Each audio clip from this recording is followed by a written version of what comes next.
Principal Expels. Black student panics when her mother is the school district CEO principal. Harrison looked across his desk at the black teenager and her mother with barely concealed disdain. "Your daughter doesn't belong in this school," he said coldly, signing the expulsion papers. But when the mother calmly pulled out her phone and made one call, his smug expression turned to pure terror. What happened next would end his career and change the entire school district forever. The late afternoon sun filtered through the Venetian blinds of Westfield High School's main office, casting long shadows across the polished floors that had been walked by thousands of students over the decades. The school was a testament to suburban privilege, manicured lawns, state-of-the-art facilities, and a reputation for academic excellence that attracted families from across the district. But beneath its pristine exterior lay a culture of exclusion that had persisted for years. Principal Robert Harrison sat behind his imposing mahogany desk, surrounded by diplomas, awards, and photographs that chronicled his 20-year career in education. At 55, he had cultivated an image of stern authority, believing that discipline and order were the cornerstones of academic success. His graying hair was meticulously styled, his suit perfectly pressed, and his demeanor suggested a man who was accustomed to being obeyed without question. Across from him sat two figures who had disrupted his carefully ordered world: 16-year-old Destiny Brooks and her mother, Dr. Angela Brooks. The teenager sat with her shoulders straight, despite the circumstances, her intelligent brown eyes reflecting both hurt and defiance. She wore her school uniform with pride, the navy blazer, white shirt, and plaid skirt that marked her as a student at one of the district's most prestigious institutions. Beside her, Dr. Angela Brooks maintained an outward calm that belied the storm building within her. Dressed in a sophisticated charcoal gray business suit that spoke to her professional status, she sat with the poised composure of someone accustomed to high-stakes meetings and difficult conversations. Her presence was commanding yet understated, and there was something in her steady gaze that should have given Principal Harrison pause. "Mrs. Brooks," Principal Harrison began, deliberately using the wrong title despite having her correct information in the file before him. "We need to discuss your daughter's recent behavior and its impact on our school community." "Dr. Brooks," Angela corrected quietly, her voice measured but firm. "And I'm listening." Principal Harrison barely acknowledged the correction, his attention focused on the manila folder that contained what he considered to be damning evidence against Destiny. "Your daughter has been exhibiting increasingly problematic behavior over the past several weeks, questioning teachers' authority, challenging classroom discussions in ways that disrupt the learning environment, and showing a general disrespect for the established order of this institution." Destiny's jaw tightened, but she remained silent as her mother had instructed her to do during the drive to school.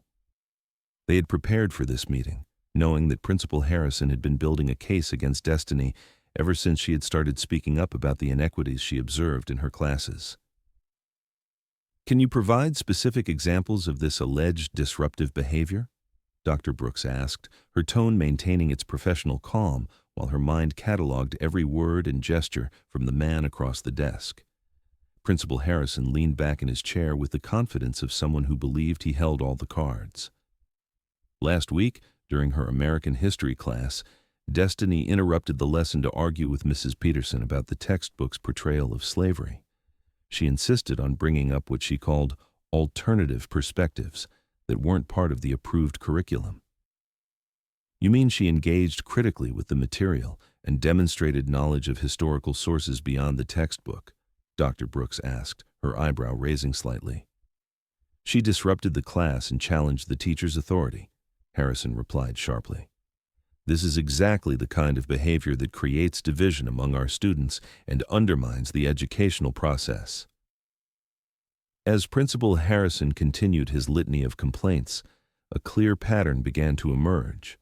Every incident he described involved Destiny asking uncomfortable questions, pointing out factual errors, or suggesting that the curriculum could be more inclusive and comprehensive. Her crime, it seemed, was thinking critically and speaking up when she encountered bias or incomplete information. In her English literature class, she questioned why the reading list contained only works by white authors when discussing American literature. Harrison continued, his voice taking on an increasingly irritated tone. She disrupted the entire semester's lesson plan by suggesting additions that weren't part of our established curriculum.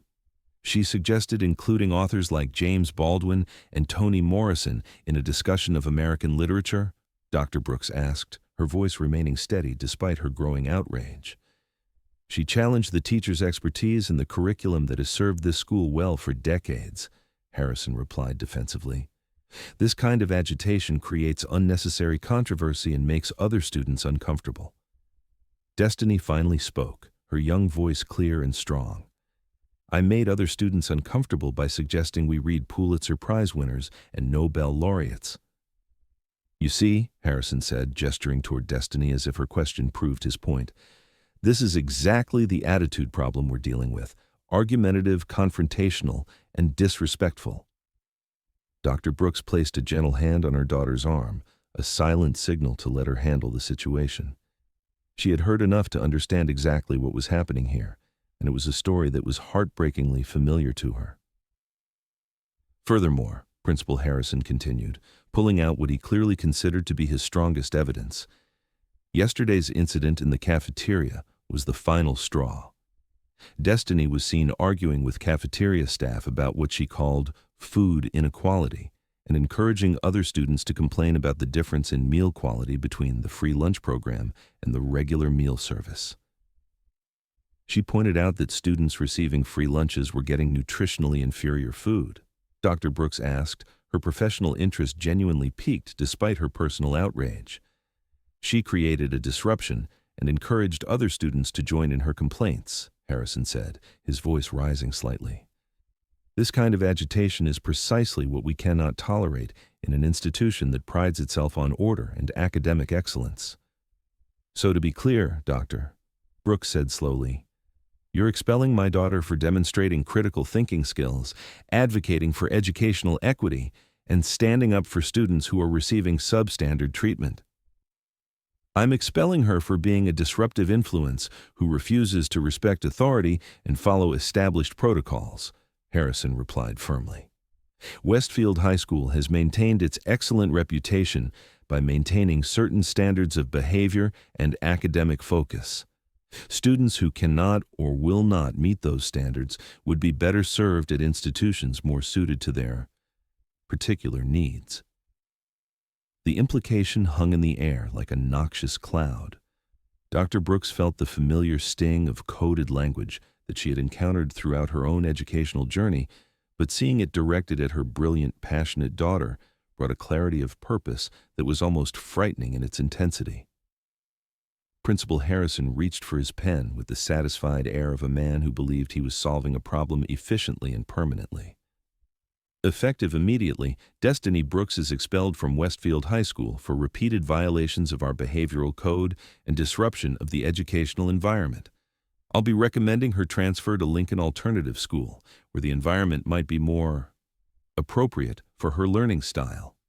Lincoln Alternative School was the district's dumping ground for students who were considered problems, those with behavioral issues, academic struggles, or other challenges that the mainstream schools preferred not to handle.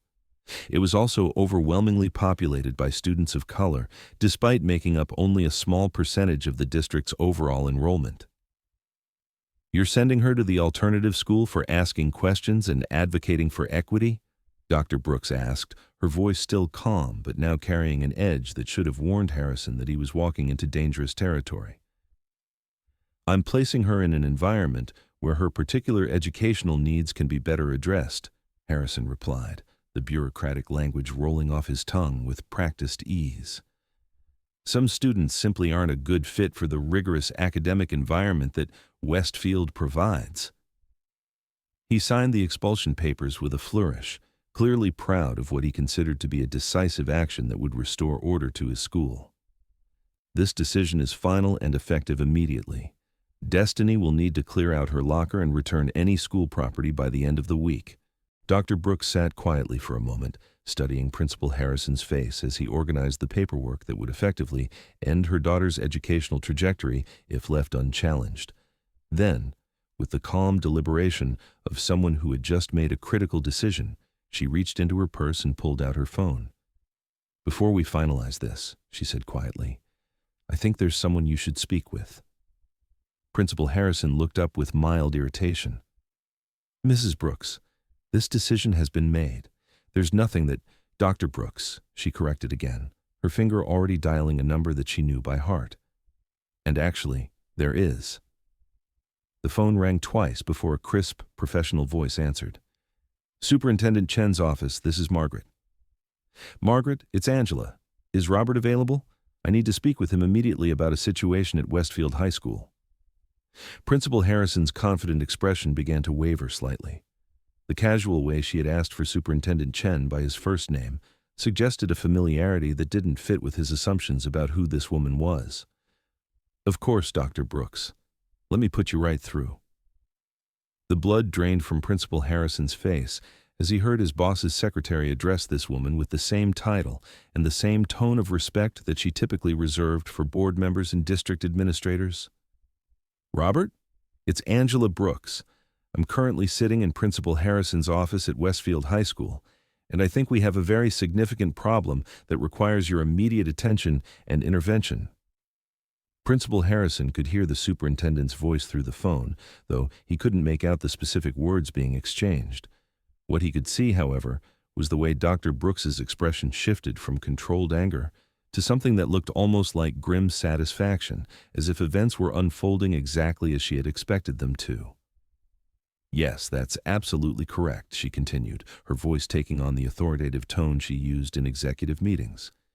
"He has just expelled my daughter for what appears to be advocating for educational equity, demonstrating critical thinking skills, and showing concern for the welfare of her fellow students. He's recommended her immediate transfer to Lincoln Alternative School." There was a longer pause as Dr. Brooks listened to the superintendent's response, occasionally nodding or making small sounds of agreement that seemed to indicate that the conversation was going exactly as she had anticipated. Principal Harrison felt sweat beginning to form on his forehead as the reality of his situation slowly began to dawn on him like a gathering storm. The casual familiarity in her voice when speaking to the superintendent, the deference shown by the secretary, and the way she was discussing district policies and procedures all pointed to a conclusion that Harrison was desperately trying to avoid accepting. But the evidence was mounting with each passing second, and his 20-year career in education had not prepared him for this moment. "I think a comprehensive review of disciplinary practices at Westfield is absolutely warranted, don't you?" Dr. Brooks continued, her voice carrying the unmistakable authority of someone who was accustomed to making institutional policy decisions that affected thousands of students and hundreds of employees. "Along with a thorough examination of curriculum inclusivity, cafeteria services, and the systematic patterns that seem to be emerging in our disciplinary data." The way she said, "our disciplinary data," sent a chill down Harrison's spine. This wasn't the language of a concerned parent asking for help from the system. This was the language of someone who was part of the system at the highest levels, someone who had access to information and authority that he had never imagined. Finally, after what felt like an eternity but was probably only a few minutes, she ended the call and looked directly at Principal Harrison, who was now visibly pale and gripping the edge of his desk, as if it were the only thing keeping him upright in a world that had suddenly shifted beneath his feet. "Principal Harrison," she said, her voice taking on the tone she typically used in board meetings when she was about to announce policy changes that would affect the entire district. "I don't believe we've been properly introduced, despite the fact that you've been working in my district for quite some time. I'm Dr. Angela Brooks, Chief Executive Officer of this school district, and you have just attempted to expel my daughter for demonstrating exactly the kind of critical thinking, social awareness, and advocacy for equity that our strategic plan explicitly states we want to encourage in all our students." The silence that followed Dr. Brooks's revelation was deafening and seemed to stretch on for an eternity. Principal Harrison's mouth opened and closed several times as his brain struggled to process the information he had just received, but no words emerged from his throat. 20 years of educational administration, countless disciplinary meetings, and hundreds of interactions with parents had not prepared him for this moment, the moment when all his assumptions about power, authority, and racial hierarchy collided catastrophically with reality. His hands trembled slightly as he looked down at the expulsion papers he had signed so confidently just minutes before, papers that now seemed to mock him with their finality and their complete misunderstanding of the situation he had walked into. The confident signature that had seemed so decisive now looked like evidence of his own professional incompetence and unconscious bias. "Dr. Brooks, I had absolutely no idea who you were," he finally managed to stammer, his voice barely above a whisper as the full implications of his actions began to sink in. "If I had known, I never would have." "No," she replied, with the calm certainty of someone who had spent years analyzing exactly these kinds of situations. "You didn't know who I was, and that's precisely the problem we need to address. You saw a black student advocating for equity and justice, and your immediate response was to silence her and remove her from an environment where she was challenging the status quo. You saw a black mother questioning your authority and raising concerns about your decision-making process, and you dismissed her concerns without serious consideration."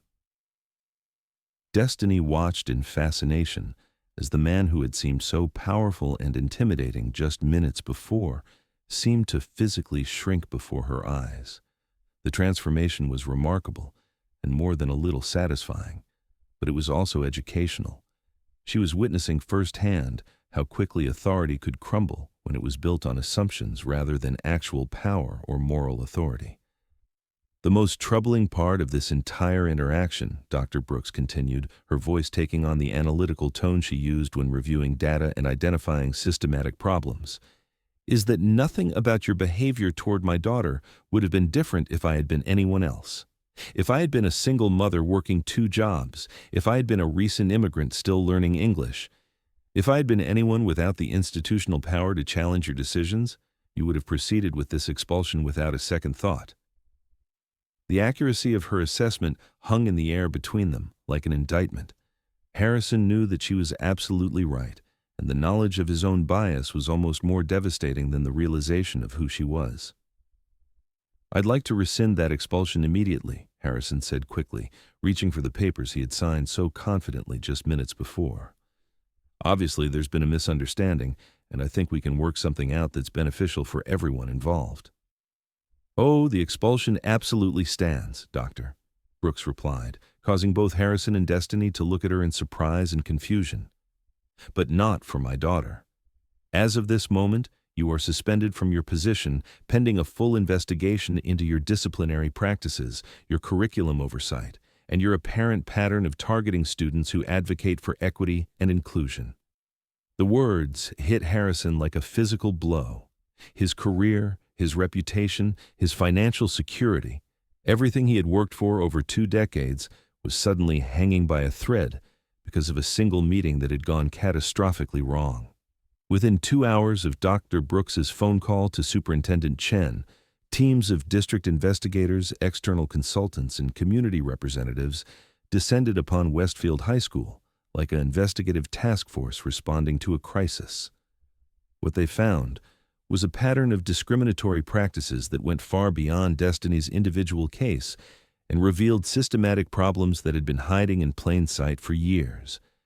The investigation team included educational equity specialists, data analysts, legal experts, and community advocates who approached their work with the thoroughness of people who understood that they were documenting not just individual incidents, but a culture of bias that had been allowed to flourish unchecked for far too long. Students of color were found to be disproportionately disciplined for subjective infractions like disrespect, disruption, and defiance, while similar or even more serious behavior from white students was either overlooked entirely or handled with gentle corrections and second chances. The statistical disparities were so stark that they could not be explained by any factor other than systematic bias in the application of disciplinary policies. The data revealed that black students at Westfield were suspended at a rate nearly 4 times higher than their white peers, despite representing only 15% of the school's population. They were more likely to be referred to law enforcement for minor infractions, more likely to receive harsh punishments for first-time offenses, and significantly less likely to have their parents contacted before disciplinary action was taken. Teachers and staff members, granted anonymity to encourage honest responses, came forward with stories that painted a disturbing picture of institutional culture. They described being actively discouraged from making inclusive curriculum choices, being told to maintain classroom order above educational engagement, and being explicitly instructed to handle problem students with swift disciplinary action rather than educational intervention or support. One teacher revealed that she had been reprimanded for incorporating diverse authors into her English curriculum because it created unnecessary controversy. Another reported being told to stop encouraging students to ask questions about historical events because it disrupted the pacing guide and created classroom management issues. Students, emboldened by the investigation and the knowledge that their voices would finally be heard without fear of retaliation, shared their own experiences of being silenced, dismissed, or punished for speaking up about inequities they observed in their daily school experience. Their stories revealed a culture where intellectual curiosity was selectively celebrated, where advocacy for justice was labeled as troublemaking, and where academic excellence from students of color was viewed with suspicion rather than pride. The investigation also uncovered financial irregularities in how resources were allocated within the school. Advanced placement courses, extracurricular activities, and academic support services were disproportionately available to students from affluent families, while students who qualified for free lunch were systematically steered away from challenging coursework and enrichment opportunities. As the investigation deepened, Dr. Brooks found herself confronting the reality that Principal Harrison's behavior was not an isolated incident, but rather a symptom of much larger systematic problems that permeated the entire district. The data revealed patterns of inequality that had been carefully hidden behind the language of individual choice, academic readiness, and behavioral standards. The tracking system that supposedly placed students in courses based on academic ability was revealed to be heavily influenced by teacher recommendations that showed clear racial bias. Black and Hispanic students with identical test scores and grades as their white peers were significantly less likely to be recommended for advanced courses, gifted programs, and leadership opportunities. The school's disciplinary policies, while appearing neutral on paper, were applied in ways that systematically disadvantaged students of color. Subjective infractions like disrespect and defiance were disproportionately applied to black students, while more objective violations like tardiness and dress code infractions were applied more evenly across racial lines. Even the physical environment of the school reflected these inequities. Classrooms in the advanced wing of the building received updated technology, comfortable furniture, and enhanced learning resources, while the classrooms where remedial and alternative education courses were taught remained outdated and poorly equipped. The investigation revealed that these disparities were not accidental, but were the result of deliberate policy decisions made over many years by administrators who believed that maintaining order and preserving the school's reputation required keeping certain students separated from others. Dr. Brooks realized that her daughter's case had opened a window into a much larger problem that would require comprehensive reform rather than individual punishment. The systematic nature of the bias meant that removing Principal Harrison, while necessary, would not be sufficient to address the cultural and structural changes that were needed. News of the investigation spread throughout the community rapidly, sparking conversations that had been long overdue but carefully avoided by those in positions of power. Parents of color came forward with their own stories of interactions with school administrators that they had previously kept quiet, either because they feared retaliation against their children or because they had been convinced that their concerns were not valid.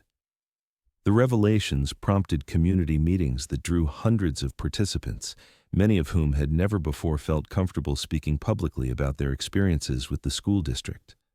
The stories they shared painted a picture of systematic exclusion that went far beyond individual incidents and revealed a culture that had prioritized the comfort of some families while systematically disadvantaging others. White parents, many of whom had been genuinely unaware of the disparities in how students were being treated, found themselves confronting uncomfortable truths about the advantages their children had received and the systematic barriers that had been placed in front of their peers. Some responded with defensiveness and denial, but many others began to advocate for the changes that were clearly needed. Local civil rights organizations, which had been documenting these problems for years but had struggled to get district leadership to take action, suddenly found themselves with a powerful ally in Dr. Brooks and a comprehensive data set that supported their long-standing concerns about educational equity. The media attention brought scrutiny from state education officials and federal civil rights investigators who began their own review of district practices and policies. The case became a focal point for broader discussions about educational equity and the persistent achievement gaps that continued to plague American public education. Principal Harrison's suspension became a termination within 2 weeks of the investigation's completion, but his removal was only the beginning of a comprehensive reform process that would fundamentally alter the culture and practices of Westfield High School and the entire district. Dr. Brooks used the incident as a catalyst for district-wide reforms that had been long overdue but had been blocked by resistance from administrators who claimed that the current system was working well for the majority of students. The data from the investigation provided undeniable evidence that the system was failing significant numbers of students and that change was not just needed but legally required. New policies were implemented requiring comprehensive bias training for all employees, from teachers and administrators to custodial staff and bus drivers. The training was not a one-time event, but an ongoing process that included regular refresher sessions, peer accountability measures, and systematic review of outcomes. Regular reviews of disciplinary data by race, ethnicity, and socioeconomic status became mandatory, with public reporting requirements that ensured transparency and community oversight. Any school showing significant disparities in disciplinary outcomes was required to develop and implement corrective action plans with community input and external monitoring. The curriculum review process was completely restructured to include community representatives, students, and experts in educational equity. New standards required that all courses include diverse perspectives and that teachers receive training in culturally responsive pedagogy that valued and incorporated students' backgrounds and experiences. The alternative school system underwent a complete transformation, evolving from a dumping ground for students who were considered problems to a genuine alternative learning environment that served students with different learning styles and needs without stigmatization or reduced expectations. The story of Destiny Brooks and her mother's response to educational injustice spread throughout the educational community, inspiring similar reforms in districts across the country. Dr. Brooks became a national speaker on educational equity, sharing strategies for creating inclusive learning environments that valued critical thinking and social awareness. Destiny herself became a student advocate, working with the district to create peer mediation programs and student advisory committees that gave young people a voice in educational policy decisions. Her experience with injustice became a source of strength and purpose that would guide her throughout her educational journey and beyond. The case study of Westfield High School's transformation was adopted by educational leadership programs as an example of how individual incidents of bias could be leveraged to create systemic change when leaders were willing to examine their own practices honestly and make necessary reforms. 5 years after the incident that nearly derailed her education, Destiny Brooks graduated as valedictorian of her class at Westfield High School. Her graduation speech focused on the importance of speaking truth to power and the responsibility of educated individuals to advocate for those who might not have a voice. Principal Harrison, meanwhile, never returned to education. His attempt to quietly remove a problem student had instead exposed systematic problems that ended his career and transformed an entire district's approach to educational equity. Dr. Brooks continued her work as CEO, implementing programs that had become models for other districts nationwide. But she never forgot the moment when her daughter's courage in speaking up for justice had revealed the depth of bias that existed even in institutions dedicated to learning and growth. And that's how one principal's prejudice against a student who dared to question injustice led to his own downfall and the transformation of an entire school system. Sometimes the most powerful lessons come from the youngest voices, and sometimes the people we try to silence are exactly the ones who need to be heard. Destiny's story reminds us that education should never be about silencing questions or punishing critical thinking. True academic excellence comes from creating environments where all students feel safe to engage, question, and grow, regardless of their background or the challenging topics they choose to explore. The moral is clear. Never underestimate a student's capacity for wisdom or a parent's determination to protect their child's right to a quality education. When we silence young voices calling for justice, we diminish not just their educational experience, but the learning opportunity for everyone in the community. What would you have done in Destiny's situation? How can we continue to advocate for educational equity in our own communities? Share your thoughts in the comments below, and remember, every voice matters in the fight for justice and equality. If you enjoyed this story of courage, justice, and educational transformation, make sure to subscribe to our channel and hit that notification bell. We bring you true stories of resilience and positive change that will inspire and motivate you to make a difference in your own community. Thanks for watching, and I'll see you in the next one.